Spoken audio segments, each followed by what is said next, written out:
이제 곧 예배를 시작합니다. 우리 다 함께 묵상기도 하시며 예배를 준비하겠습니다.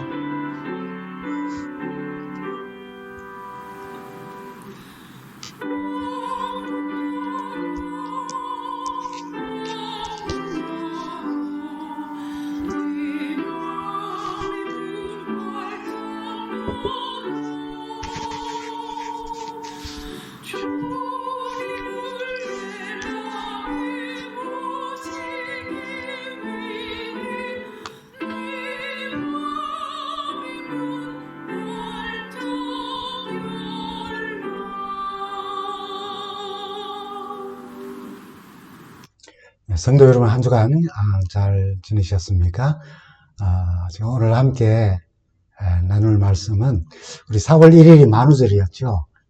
오늘 말씀은 만우절에 생각하는 아홉째 계명이라는 제목으로 만우절을 보내며 생각한 말씀을 함께 묵상하려고 합니다. 혹시 여러분 만우절 이야기 좀 있습니까? 혹시 경험하신 게 있을지 모르겠습니다. 만우절 날 저희 매형이 카톡을 보냈습니다. 이제 좀 쉬어야겠다. 아는 사람이 소개해준 말레이시아 별장으로 보름 후에 떠날 예정이다. 가서 2달 정도 쉬었다고 올게. 안녕. 제가 아주 부럽다고 이야기하고 2달 계시면 그 텃밭은 어떻게 됩니까? 라고 이야기도 하고 저희 집사람은 우리 그 고모와 고모부님이 굉장히 좋은 지인을 주셨다고 어떻게 말레이시아 별장까지 다 내어주면서 2달 동안 거기 무료로 공짜로 머물도록 하느냐 하면서 참 부럽다는 그런 이야기를 했습니다. 저도 참 부럽다고 이야기를 했어요. 근데 한참 뒤에 이제 다시 카톡이 이렇게 왔습니다. 심심해서 만우절 거짓말을 한번 해봤다 이렇게 왔습니다. 이런 대답을 받았지요. 우리 지난 우리 4월 1일 교회 진앙 아침 말씀 묵상 중에 4월 1일은 이스라엘의 위기란 제목으로 4월 2일은 동생에게 실망을 안기다 라고 하는 제목으로 모세의 형 아론 이야기가 공교롭게도 4월 1일과 2일을 연결되어서 말씀 묵상 속에 소개되었습니다. 이 기도록 말씀을 좀 확대해서 살펴보면은 출애굽기 24장에 모세가 시내산에 오르고 약 40일 동안 십계명을 받고 또 성소 제도에 대한 모형과 제사 제도에 대하여서 말씀을 듣는 동안 구름 아래 백성들은 모세가 산에서 더디 내려오는 것을 보고 백성들이 아론에게 이렇게 요청을 합니다. 우리 출애굽기 32장 1절 말씀이죠. 백성이 모세가 산에서 내려옴이 더딤을 보고 모여 아론에게 이르되 가로되 일어나라 우리를 인도할 신을 우리를 위하여 만들라. 이 모세 곧 우리를 애굽 땅에서 인도하여 낸 사람은 어찌 되었는지 알지 못함이라 라고 합니다. 이 백성들의 요청에 아론이 뜻밖의 반응으로 대하지요. 32장 2절에 보면은 너희 아내와 자녀의 귀에 금고리를 빼어 내게로 가져오라. 모든 백성이 그 귀에서 금고리를 빼어서 아론에게 가져왔습니다. 아론의 행동은 백성들의 열광하는 반응을 우리 가져왔습니다. 4절에 있는 말씀이죠.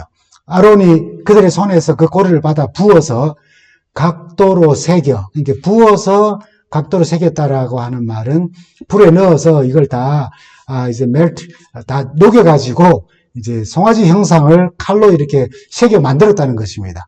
그래서 그들이 말하되 이스라엘아 이는 너희를 애굽 땅에서 인도하여 낸 너희의 신이로다라고 하는 반응입니다.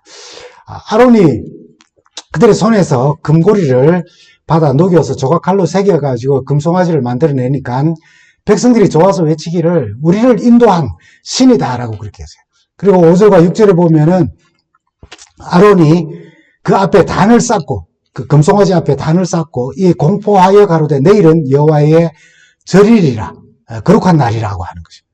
이튿날에 그들이 일찍이 일어나 번제를 드리며 화목제를 드리고 앉아서 먹고 마시며 일어나서 뛰놀더라 했습니다. 아론이 자신이 알아서 절기를 거룩한 날로 선포를 하고 백성들은 그 말에 따라 다음날 아침 일찍부터 일어나서 예배가 아닌 먹고 마시며 세 번역에는 흥청거리며 뛰노는 이교도들의 우상숭배의 모습을 보였습니다. 아마 애굽 땅에 거하는 동안 400년 혹은 430년 동안 보아왔던, 어쩌면 함께 했던 그 예배의 모습, 우상숭배의 모습으로 그들은 흥청거렸던 것입니다. 이 사실을 아신 하나님께서 그들을 진멸하시겠다고 하자 모세는 11절에 하나님께 제발 진노를 거두시고 뜻을 돌이켜서 주의 백성들에게 이 재앙을 거두어 달라고 간구를 합니다. 그리고 진노를 거두실 약속을 가지고 산 아래로 내려왔을 때에 19절이라는 이런 말씀이 있죠. 진에 가까이 이르러 송아지와 그 춤추는 것을 보고 대노하여 손에서 그 판들을 산 아래로 던져 깨뜨리니라. 하나님께로부터 받은 돌비는, 십계명은 이렇게 깨어져 버렸습니다. 21절에 모세가 아론에게 형님, 이렇게 큰 죄를 짓도록 어떻게 그냥 놔둘 수 있습니까? 라고 세 번에게는 그렇게 질문했다고 해요. 그렇게 책망하자 23절에 그들이 내게 말하기를 우리를 위하여 우리를 인도할 신을 만들라. 모세는 산에 올라가더니 어떻게 됐는지 우리가 알 수 없다라고 그렇게까지 이야기하기에 그는 이런 행동을 했다며 24절에 이렇게 말을 합니다. 내가 그들에게 이르기를 금이 있는 자는 빼어내라. 한즉 그들이 그것을 내게로 가져왔기로 내가 불에 던졌더니 이 송아지가 나왔나이다. 라고요. 여러분, 불 속으로 금을 던지니 송아지 우상이 나왔다는 이 말은 아마 라스베가스에서나 볼 수 있는 불쇼나 아니면 매직쇼에 나타날 만한 그런 모습입니다. 누가 듣더라도 거짓말이죠. 만우절, 그리고 거짓말의 세계, 우리가 한번 생각해 볼 일입니다. 최근에 거짓말이라는 단어가 화두입니다. 다르게 표현하면 가짜 뉴스도 포함됩니다. 너무 엄청난 거짓말과 가짜 뉴스가 우리를 아주 혼란케 하죠. 어쩌면 인간이 지구상의 모든 생명체 중에서 유일하게 말하는 존재이고 또 그렇기 때문에 이 거짓말을 말하는 또 유일한 존재인지도 모릅니다. 어린아이 때부터 가르쳐주지 않아도 어디서 배워왔는지 거짓말을 하기 시작합니다. 아마 거짓말을 안 해본 사람은 이 세상에 단 한 명도 없을 겁니다. 김소환 추기경에 대한 이야기도 이런 재미있는 일화가 소개되죠. 나는 두 가지 말을 아주 잘한다. 하나는 참말이고 하나는 거짓말이다. 이걸 우리 모두에게 해당되는 것이 아닐까 생각을 해봅니다. 오래전부터 알려진 흔한 거짓말들이 있죠. 장사꾼들은 제가 이거 미치고 팝니다. 노인들은 빨리 죽어야지. 내가 살아서 뭐 하나? 이렇게 이야기를 합니다. 옷가게 주인은 옷을 입은 사람을 향해서 너무 잘 어울립니다. 이렇게 이야기합니다. 정치하는 사람은 이 손으로는 돈 한 푼도 내가 받지 않았다고 이야기하거나 나는 모릅니다. 라고 이야기합니다. 연예인들은 자신의 예쁜 얼굴과 몸매에 대하여 이건 모두 자연산이라고 그렇게 이야기한다고 해요.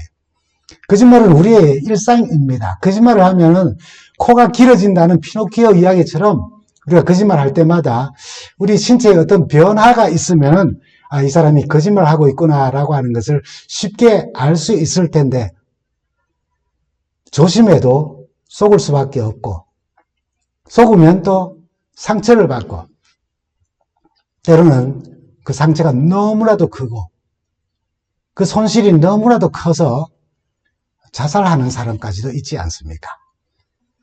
아이러니한 것은 우리가 1년 내내 365일 거짓말하며 지나는데 왜 4월 1일만 만우절이라고 했는지 참 여러분 의문이 들지 않습니까?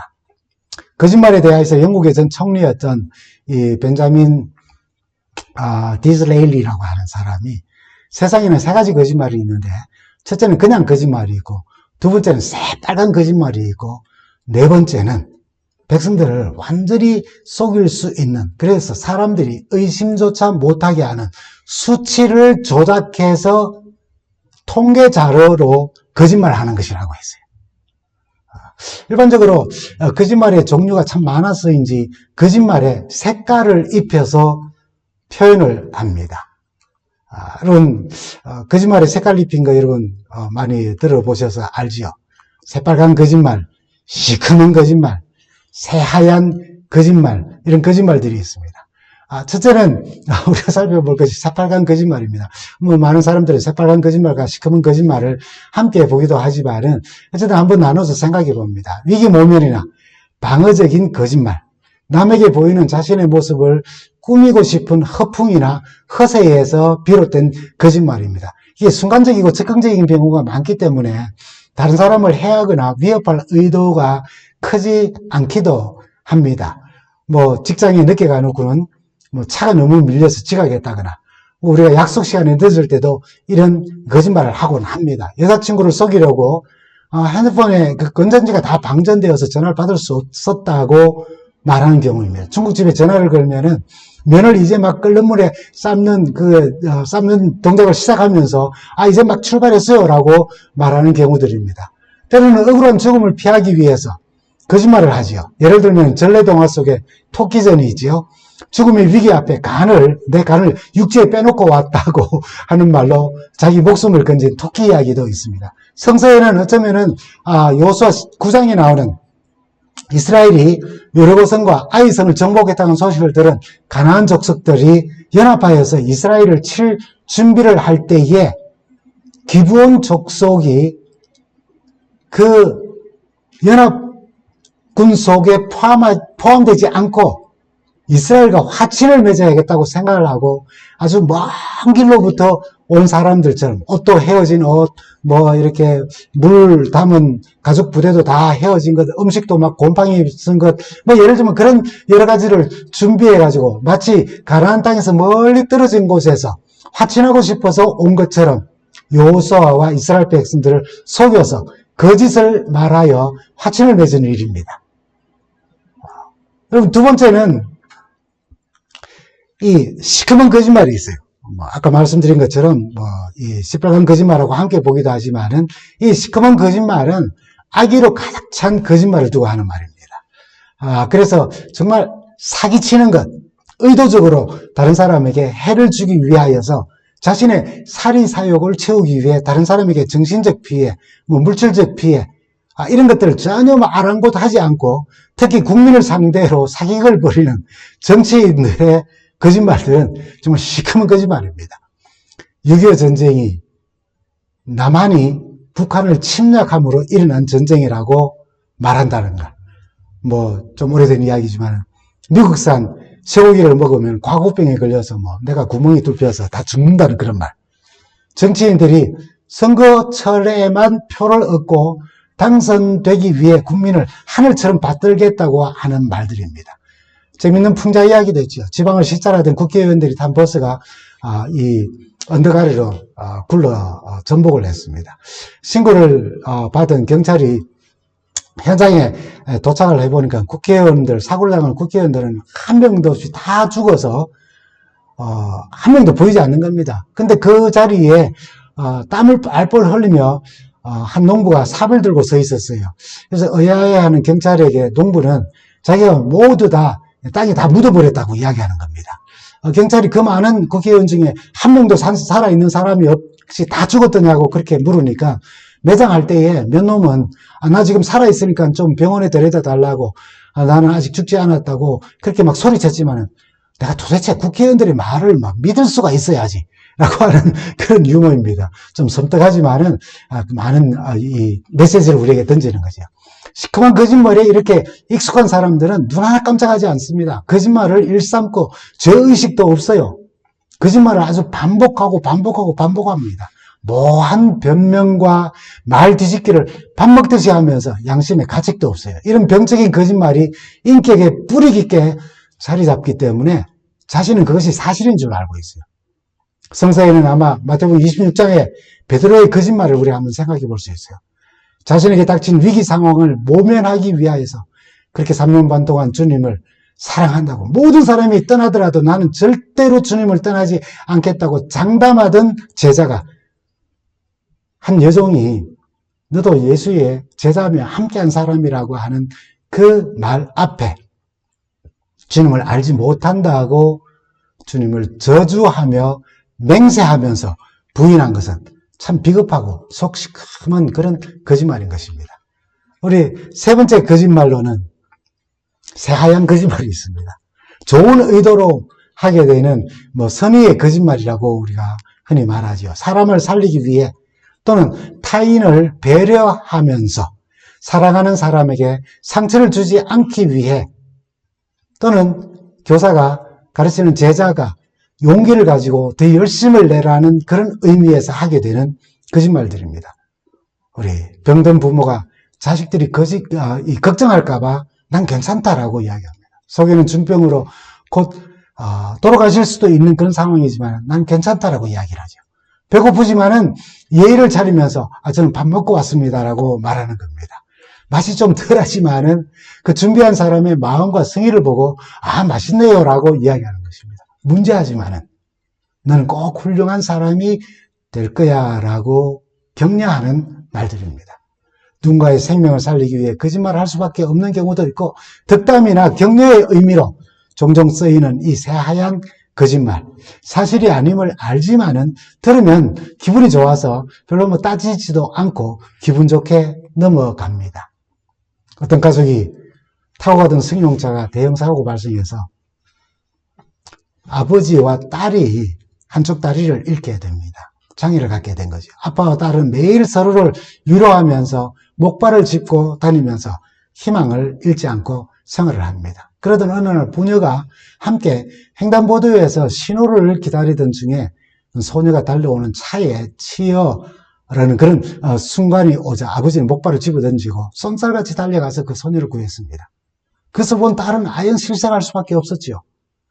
그러나 사실은 그 아버지는 그때 사고로 다리를 잃지 않았지만은 딸을 위해서 거짓으로 깁스를 하고 목발을 짚고 한쪽 다리를 쓸 수 없는 장애인 행세를 하였던 것이죠. 참 감동적인 이 거짓말 이야기이기도 합니다. 성서에는 요사 2장의 라합의 거짓말 우리가 잘 알고 있죠. 하나님께 대한 제한적인 이해를 가졌어요. 하나님을 다 알지 못하고 다 이해하지 못했어요. 그럼에도 불구하고 위협을 무릅쓰고 이스라엘의 정탐꾼들을 숨기고 그들이 목숨을 잃지 않도록 하기 위해 그녀가 나라를 배신하고 그렇게 거짓말을 한 것입니다. 이런 하얀 거짓말을 정당화시키거나 칭찬하고 긍정하는 말은 아닙니다. 우리가 살다 보면 그럴 수밖에 없는 일들이 있을 수 있어요. 사실 우리가 만우절에만 거짓말하는 것이 아니고 매일 거짓말하며 사회생활에 적당한 이 하얀 거짓말이 필요하다고도 하지만은 최소한 누군가에게 상처나 해를 주는 그런 새빨간 거짓말, 시커먼 거짓말은 정말 없어야 할 것입니다. 거짓말이 일상이 되어 있는 그런 세상을 살면서 하나님은 9째 계명을 통하여서 우리에게 교훈을 주십니다.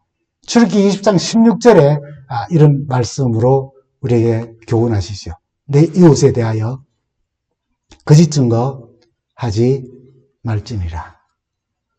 이렇게 거짓이 일상이 된 우리에게 10계명 가운데 9째 계명은 이웃을 향한 거짓을 버리고 참되고 진실함으로 그들을 대해야 하고 관계해야 함을 깨우쳐주고 있어요.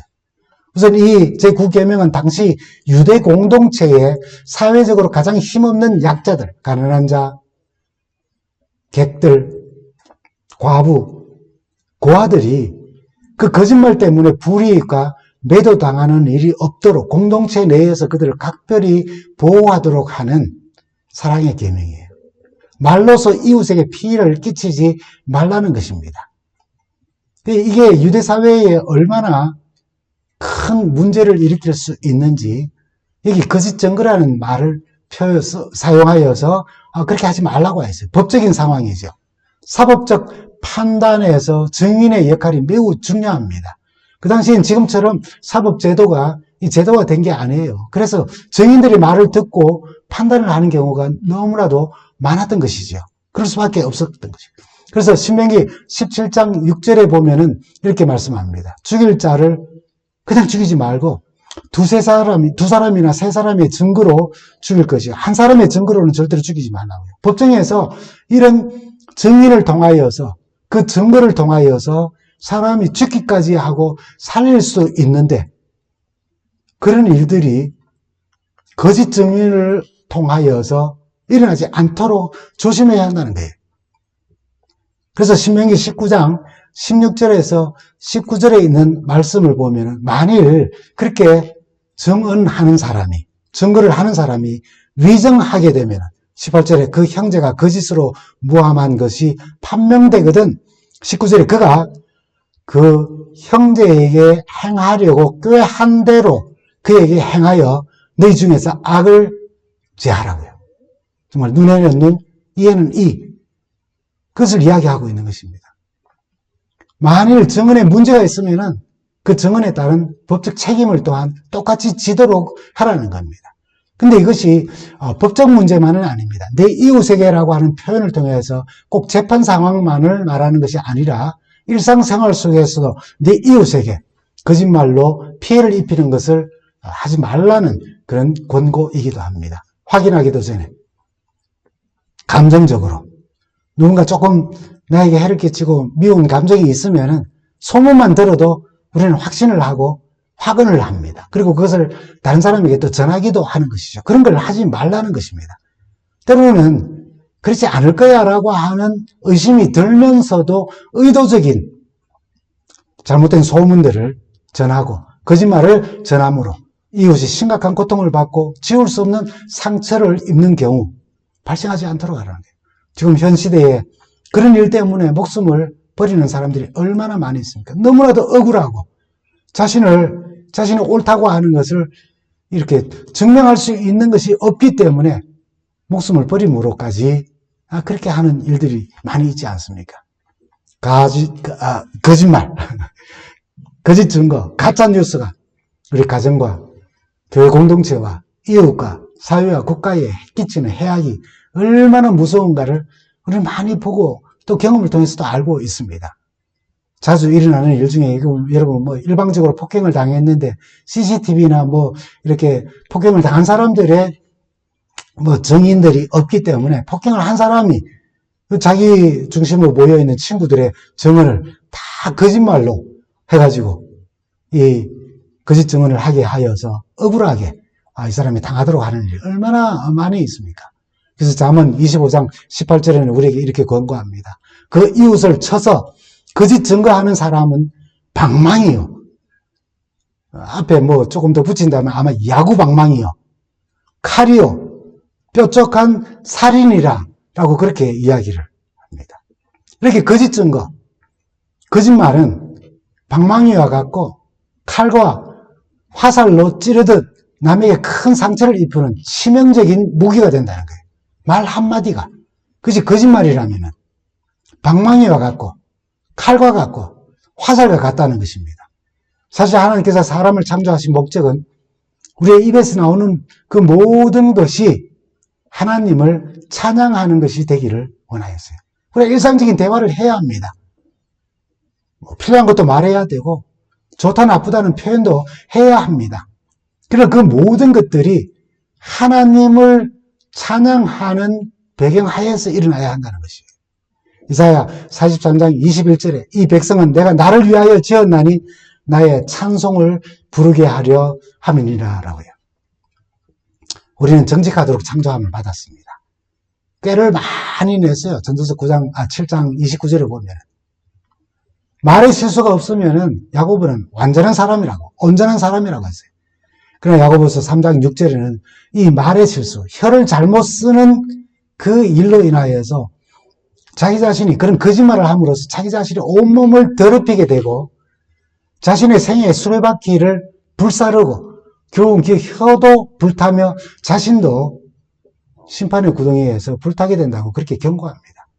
조급하게 내뱉은 한마디 말, 거짓된 말들이 누군가의 마음에 큰 상처를 주고 교회에 또한 분쟁이 불씨가 되기도 하는 것입니다. 그럼 우리가 제9계명 어떻게 실천하며 살아갈까요? 아주 단순하게 말하는 곳에 에베소서 4장 15절 말씀이 있습니다. 에베소서 4장 15절에는 오직 사랑 안에서 참된 것을 하며라고 했지만은 하여라고 했지만은 사실 원어를 보면은 말한다고 했어요. 사랑 안에서 참된 것을 말하고 또 행동하며 그것이 범사의 그리스도의 것이 자라게 하는 것이라고요.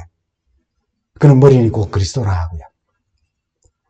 무슨 말이든 어떤 경우든 어떤 목적이든 가장 중요한 것은 그 말은 사랑 안에서 말해줘야 한다는 것입니다.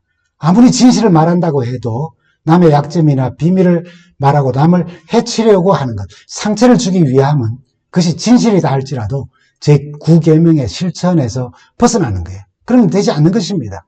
이것이 얼마나 참인지 거짓인지 또한 분간해야 돼요. 그 사람이 내가 이 말을 함으로써 어떤 상처와 어떤 고난을 당할지도 생각해야 돼요. 그것이 사실이라 할지라도 사랑 안에서 참된 것을 말해야 한다는 것입니다. 여러분, 하나를 좀 더 덧붙인다면은, 내가 하는 이 말이 꼭 필요한 말인가 라고 하는 거예요. 꼭 필요한 거예요. 안 해도 될 말을 꼭 덧붙여서 우리는 실수를 하는 경우가 얼마나 많이 있는지 모릅니다.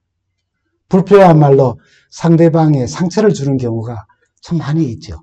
그러므로 성도는 내가 하는 말이 상대방에게 필요한 말인지 아닌지를 잘 분별하여서 말해야 하고, 남을 해치려는 악한 의도로 말해서는 안 됩니다. 사랑 안에서 참된 것만을 말해야 하는 것입니다. 세상 사람들은 출세를 위해서, 부와 명예를 위해 남을 속이고 자신의 뜻을 이루려고 합니다. 사탄 또한 최초의 거짓말쟁이로서 아담과 하와에게 거짓말로 하나님을 떠나게 한 것처럼 오늘 우리에게도 아주 간사한 유혹으로 우리를 넘어뜨리고 자기의 목적을 달성하려고 합니다. 하나님으로부터 우리가 떠나고 서로 막 상처를 주어서 분열되고 깨어지고 관계가 깨어지고 서로 미워하게 하는 그 목적을 달성하려고 하는 거예요. 그러나 우리는 오직 사랑 안에서 진리 안에서 행함으로 우리의 목표, 예수님을 닮아가는 예수님의 모습에까지 자라나도록 하는 것, 그것이 우리에게 필요한 것입니다. 주님의 본을 따라서 범죄한 영혼에게도 나는 당신을 정죄하지 않습니다 라고 사랑 안에서 말할 수 있어야 하는 것입니다. 물론 우리가 하는 말에는 책임이 따릅니다. 그 우리가 한 말에 대하여서는 하나님께서 심판하실 거예요. 누가복음 19장 22절과 민수기 14장 28절에 그 내용이 잘 나타나 있습니다. 누가복음 19장 22절을 보면 한 달란트를 땅에 묻어두고 그리고 그 맡긴 주인에 대하여서 주인님은 맡기지도 않고 찾아가고 심지도 않으면서 거두가시는, 그래서 주인님이 참 무서운 분입니다. 제게는 이렇게 말하는 종의 말을 들으신 그 주인은 이렇게 말을 합니다. 누가복음 19장 22절에 주인이 이르되 악한 종아, 내가 네가 한 말로 너를 판단한다고요. 그리고 민수기 14장에는 여리고를 탐지한 정탐꾼들의 보고를 듣고 10대 2의 그런 보고를 듣고 다수결 쪽의 마음을 빼앗긴 백성들이, 우리가 애굽에서 죽었으면 더 좋았을 것을 괜히 여기까지 고생시켜 와가지고 여기서 죽게 한다고 하면서 약속의 땅을 하나님의 능력을 힘입어서 정복하려고 하는 그런 노력보다는 애굽으로 돌아가는 편이 낫겠다면서 하나님을 원망할 때에 우리 하나님은 신명기 14장 28절에 이렇게 말씀하셨습니다. 그들에게 이르기를 여호와의 말씀에 나의 삶을 가리켜 맹세하노라. 너희 말이 내 귀에 들린 대로 내가 너희에게 행하리라고요. 우리가 사용하는 말에 하나님께서 책임을 물으신다는 겁니다.